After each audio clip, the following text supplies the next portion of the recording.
What's going on, everyone? Welcome back to the channel. It's been an insane month in the market right now. Many stocks are hitting all-time highs again, and the dip only lasted a few days to a week before stocks started bouncing again. Will we see another crash, or will stocks continue to rise? It's the biggest question many investors are asking right now. No one truly knows because the market does seem pretty disconnected from the current situation. But the way to invest now should be strategic, buying growth companies that are still undervalued when looking at the long-term picture, rather than companies that are trading really expensive at this point. Stocks like Amazon, Netflix, and Shopify are great companies and potential winners from this situation.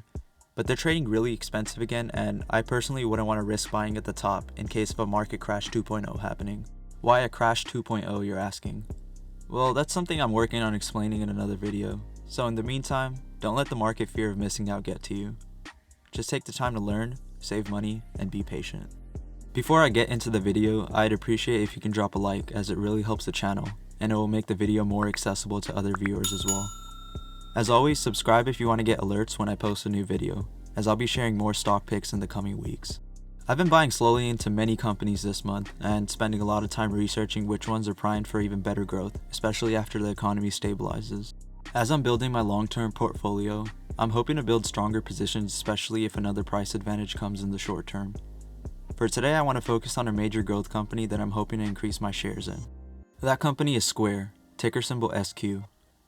Many of you might be familiar with this company making revolutionary moves in the financial services industry, and how they changed the game for small business operation. Some of you might be also thinking, but why Square? Aren't they at most risk because of closed businesses? Well, I am expecting revenue dropping in the next few quarters because of negative impact from the pandemic. But this is a reason why I'm hopeful for adding more discounted shares, because of how diversified the business is growing to be in the long term. Square is run by Jack Dorsey, one of my favorite entrepreneurs alongside Elon Musk. He is the CEO of Twitter as well, splitting his time to focus on both of the companies simultaneously. The current business model focuses on payment and point-of-sale transactions for small businesses. This can be restaurants, barbershops, food trucks, basically anywhere that doesn't require traditional cash registers. The advantage behind this is that Square makes it super simple, providing credit card readers that connect to smartphones, turning an iPad into a Square register, and even contactless payment systems. Square Market is an offering that connects with this, meant to provide marketing tools for any small businesses that want to create an online storefront. After a business signs up for a subscription plan, the service helps automate their marketing campaign, providing analytics to track sales and see the success of their promotions. Your own marketing assistant also works to provide recommendations based on data collection. The next service is fairly new compared to their main business. Cash App is very popular among the younger generation, and it's rising in popularity among other peer-to-peer money transfer apps like Venmo and Zelle. You might have seen heavy marketing on Twitter through free giveaways on Cash App Fridays, and celebrities often using the platform to give away money for free too. There's no fees, you get an optional free debit card, the ability to invest in stocks, and even buying Bitcoin as well. It's positioned to be extremely successful as the app evolves over time, providing exact functions that your everyday bank is currently providing. Lastly, Square Capital is the company's entry into loans and financing space, making the transition into them becoming an online bank. With an easy application process and funds received as fast as the next business day, many small businesses are opting to borrow digitally, rather than applying at a physical bank. Recently, Square announced they were approved to provide stimulus funds through the Paycheck Protection Program, supporting the loan process alongside many other popular banks. Since Square has access to transactions and sales history for businesses that use their point-of-sale system, they can instantaneously determine loan amounts and terms needed.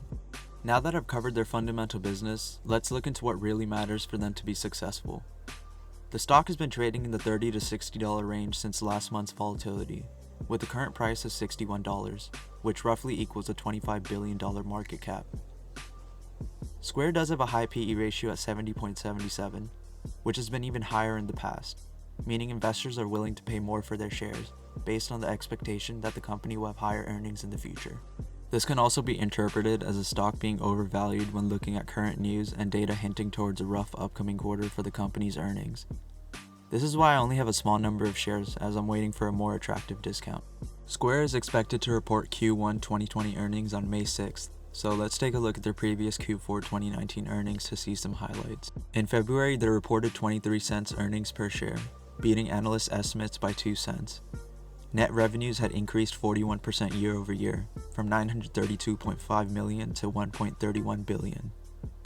Transactions still make a bulk of their net revenue at 63.4%, followed by subscriptions at 21.4%, Bitcoin providing 13.5%, and hardware sales being 1.7%. The company posted a profit of $391 million compared to a loss of $29.2 million the year before. The highlight of this report was definitely Cash App, which has increased to 24 million monthly active users and has doubled in profit from a year ago. The quarter was really successful, but Square had to adjust their revenue and gross profit outlook for Q1 2020 recently because of expected negative impact coming from a major slowdown in the seller ecosystem. Analyzing institutional ownership, there are a lot of hedge funds involved with the company. Even actual companies like Starbucks and Visa are stakeholders since 2017. In the past few weeks, a lot of funds have trimmed their holdings for protection against a possible price drop, while a few have been adding even more shares. Overall, institutional sentiment is pretty negative, expecting a drop in the short term if Square reports worse than expected losses. Looking at the 5-year chart, Square started off at a very conservative IPO price of just $9, and it's grown 445% since then. The all-time high price has been $99 in their trading history, and the lowest it's been is $38 since then, which was barely last month. The current price is still a discount compared to the potential growth in the long term, but I'm expecting a drop down to the $40 to $50 range, especially if small businesses are facing heavy losses for the rest of the year, which is heavily impacting Square's core revenue. In the news, Square has been making headlines for a variety of reasons.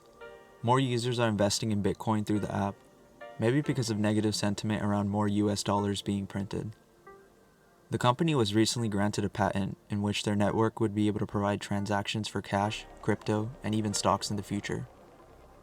Imagine if you were buying a car or a house, and you would be able to make a payment with equity, rather than having to go through the process of selling equity, raising cash, and then having to transfer that cash. This is something Square is secretly working on, and nobody in the industry has simplified it to that level.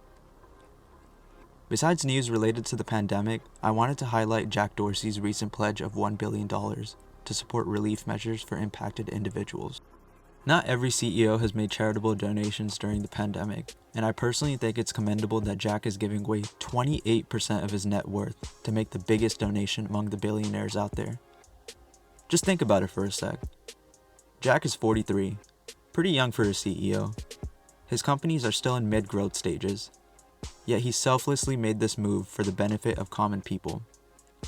This proves his attentiveness towards focusing on a problem bigger than society, rather than only thinking about himself.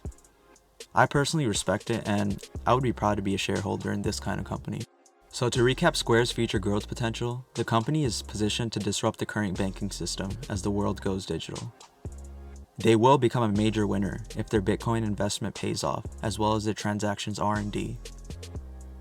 They will change the system of payments to include more than just cash, like handling distribution of cryptocurrency and stock equity. And they'll make businesses even better, providing data-driven solutions for improvement based on past metrics. I really hope you enjoyed the quick and concise analysis of why I'm buying Square stock, and I hope to see you in the next stock analysis video. Stay safe, healthy, and positive.